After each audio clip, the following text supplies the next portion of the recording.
There he is. Oh, now he might leave us a present.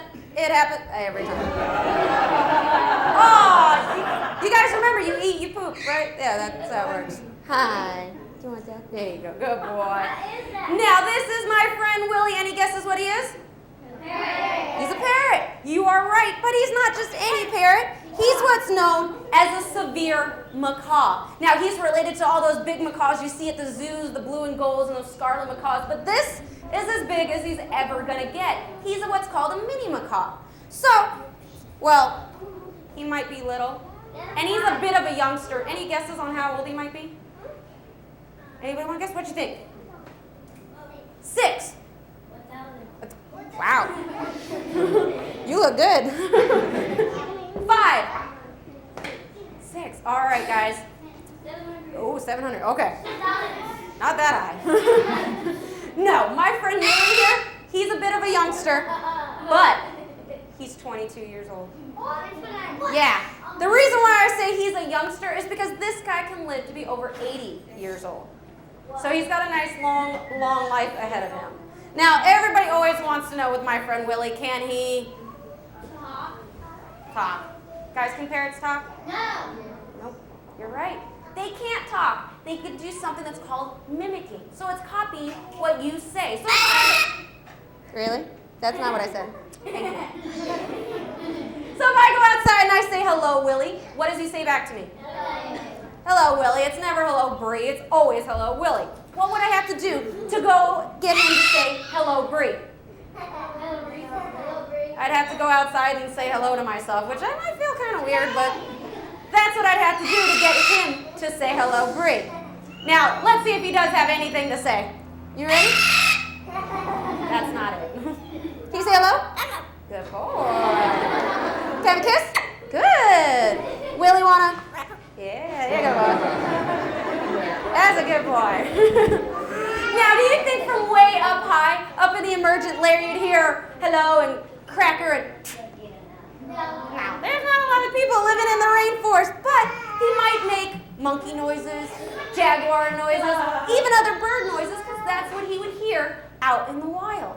Now, this guy is very, very polite. This guy never talks with his mouth full, and he always eats with a fork and a knife. You guys want to see it? Yeah? All right, always using his utensils. He's a very good boy. Here it is. Willie, show him your utensils. There it is. What's his fork? His foot. He uses that foot of his just like a fork to bring his food from the plate, the tree, bring it to his mouth where he's got a knife. What's his knife? A beak. His beak. That beak is so strong, you guys, he can actually crack the world's strongest nut, the Brazil nut, no problem. We have to use nut crackers. He's got a built-in one. It's kind of cool. He can do a lot with that beak, trust me. Now, this guy is very, very special in the rainforest, because remember we said animals have jobs. His job, we like to joke and say he plants new trees. Because he's going to wake up, he's going to go eat a piece of fruit, maybe he eats a grape, and he gets a grape seed inside his tummy. And eventually flies across to the other side of the rainforest, and he leaves a present like he did already. So he's got that grape seed in a fertilizer packet, and it hits the ground. It gets rained on, and what does it do? It grows. It plants new trees, so that's what this guy likes to do. Now, this guy is very good. Let's see if he's got anything else to say for us. We're going to start all the way from the beginning so he knows it right. Ready? Okay. Hold on, he's still chewing. He's very polite. I'm doing it. You good? Okay. Let's give her a bigger one. That might work out. Oh, okay. That got him interested. Can you say hello? Good boy. Can I have a kiss? That wasn't it. Can I have a kiss? Good boy. Willie, wanna? There you go. You say bye. Bye. There you go. That was Willie. You guys will let him go there. Good bird. All right. He thinks you're hilarious. Now, you guys, let's try for something different. Now, this next animal we'd actually find up in the trees as well. But he looks way different than anything we've seen before. Now, he's all green. He's covered with spikes down his back. And he's got rings on his tail. Alligators live in trees? Wait a minute. Cheetahs live in trees. Oh, we have some guesses. Now my friend Chris is going to bring him out. This is our friend. His name is Columbo. We'll get him out, and let's see if you guys were right. Here he is. All right, what guesses do we have on this guy? What is he? He's an iguana. You're right. This is Columbo, and he is a giant green iguana. Now, the reason why he's called a giant green iguana because he is not done growing. When he's done growing, he's going to be about 6 feet long. So if we hold him up, his tail will go all the way down to the ground. So he's got some growing still to do. He's a little squiggly right now because remember, these guys are what we call arboreal. They live up in the trees. So right now, like every day, Chris is his tree. Yeah, so he's got to hold his arm way up high so he makes sure that he feels nice and safe on his branch and feels secure. Now, Columbo here, like all of our animals, has a job. Now his job's a little sad, you guys. I'm going to give you a warning.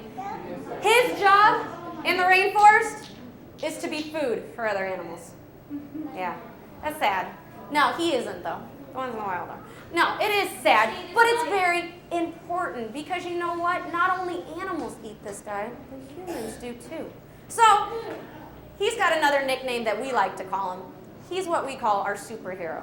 Now, he's not Batman, he's not Spider-Man or Iron Man, but he does something really, really important just by doing his job. See, there was a group of conservationists right here in the United States that wanted to help protect the rainforest. Because how many of you guys heard the rainforest is being cut down every day to put livestock on and grow agriculture? Yeah, it's going really fast, you guys.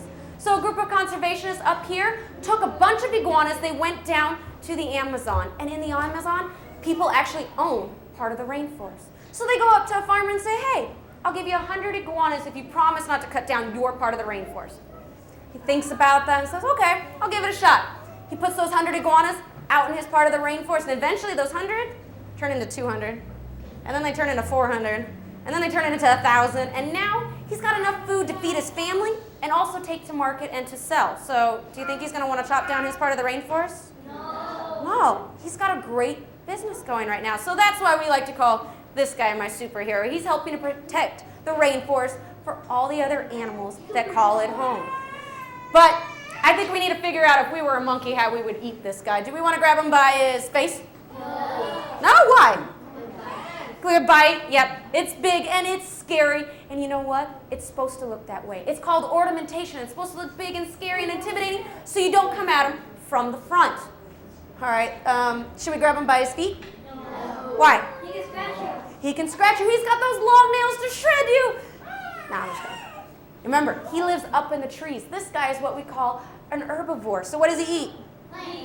Plants. So he uses those nails to climb up to the trees to get to the leaves and to the flowers that he likes to eat. He doesn't use them to shred his food or anything like that. But that's the reason why we wear the glove, because remember, Chris is his tree, and after a while, that kind of hurts. So that's why we wear the glove. All right, not on the head, not on the feet. What about his back? No? No? Why not? Because it spikes? Okay, guys, do you dare me to touch him? Yes. Thanks. Okay, I'm going to touch him just for you guys. Ready? 1, 2, 3.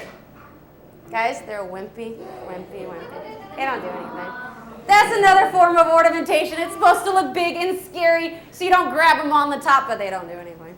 Now, all right, I heard the last guess. What do you think? Tail. You guys are right. The tail is exactly where you'd want to grab this guy. Now, not at this size, but when Columbo's a little smaller, he can do something that's really, really awesome. He can do what's called tail autonomy. Say you're a monkey and you go and you grab him by this tail. What Columbo's going to do is drop his tail. He drops the tail, the muscles close up, it doesn't bleed, it doesn't burn, it doesn't itch, it doesn't sting. He takes off running to another tree while you are sitting there holding a wiggling tail, thinking you got dinner. And he's already off to safety. And eventually, that tail grows back. Is that pretty cool? Okay, imagine if you were playing hide and go seek with your brother or your sister, they grab your arm, you drop your arm, you keep running.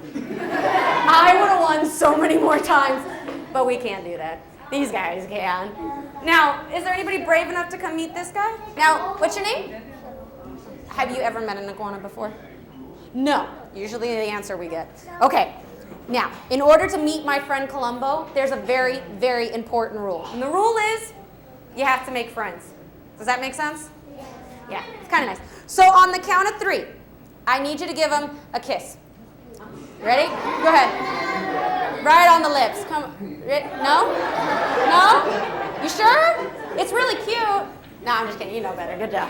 Now, we don't want to do that. What you're going to do, put your hand out flat like a pancake, and you can touch all down his side right here. What does he feel like? Feels hard. Hard, kind of rough? Yep. You know what, guys? Because is he covered in fur? No. Feathers? No. No, what is he covered in? Scales. Scales. He's got those raised scales, and trust me, if you go the other way, try going that way. It feels like sandpaper. That's the other reason why we wear that glove, because after a while it starts shredding your arm. That's pretty cool. Good job. Everybody give him a round of applause. Very good job. Now we're going to let this little guy go back. Everybody give him a wave goodbye. He'll probably wave to you. Somewhat. He's trying. All right. He did it. We're working on training that. We'll get there. He kind of does it on his own. All right, you guys. I think it's ready. I think it's time to have something cute and fuzzy. What about you guys? Yeah? All right, you guys. For this next animal, he actually has a very special time. He likes to come out. But that's not during the day. It's actually at night. Yep. He's a nocturnal animal. So what is he doing right now? Sleeping. Sleeping. Okay. How many of you guys get grumpy when you get woken up? I do. Yeah. So, for this next animal, I need everybody's help, and that includes parents. I'm just going to ask that we use our inside, quiet library voices, because if it gets too loud, he'll run back home and he won't stay out. And I promise you, he might argue with me. He's the cutest one here. Okay? Little impartial. All right, you guys, I'm going to get him out. Let's see if he's ready. His name is Milo. Hold on. He's sleeping in his blankie. Hold on a second. Milo, hi. Good morning. Where are you? Hi. Here he is. This is my friend Milo.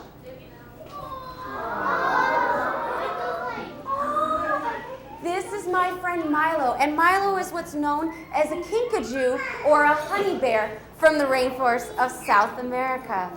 Now remember, we said this guy is nocturnal. The way you could tell he's nocturnal is actually check out his eyes. He's got those large eyes because, is there a lot of light at night? No. So he's got those big eyes to collect as much light as possible so he can go out and find food. Now, he's got a favorite kind of food, and it's not dates like he's eating right now. His favorite food is actually nectar. Nectar to him is like kinkajou ice cream. He could eat it all night long, and trust me, he'll try. It's very, very good. But remember, we talked about animals having jobs. This little guy also has a job. His job is the same as a butterfly or a bumblebee. His job is to pollinate in the rainforest. So he wakes up in the middle of the night, he's really, really hungry. He's gonna go out. He doesn't like the pit, I'm sorry. You didn't want that one? I'm sorry. Now, he wakes up, he's gonna wanna go out and find some nectar. So he goes out and finds the biggest flower, sticks his whole face in that flower, and when he does, he's getting his favorite treat, but he gets pollen all over his face. When he's done drinking that nectar, he moves on to the next flower, sticks his whole face in that flower, and when he does that, he gets pollen from the first flower onto the second flower. What is he doing? He's pollinating. Exactly. Now, you might see just a little of it, but he has a very well-adapted tongue to make sure he can get all the nectar out of those flowers. His tongue is about 6 to 8 inches long. Yeah, he makes sure he gets all his kinkajou ice cream when he goes and eats it. Now, the other name that he does have, remember, I'll clean that up, I promise, is a honey bear. So what else do you think he likes to eat? Honey. Okay, what's around honey that's not fun, though? Bees. Bees. Now, do you think Milo has to worry about bee stings? Nope. You know what? This fur of his is so thick that no bee stinger can get through it. But maybe on his nose or his ears or his hands. But even then, he doesn't have to worry. Milo here is immune to bee stings. He can get stung once, 50 times. He can stick his whole face in that beehive and grab as much honey as he wants, take it back and eat it slowly at home. That's pretty cool, huh? Yeah, if I get stung by a bee, I have to go to the hospital, but not Milo here.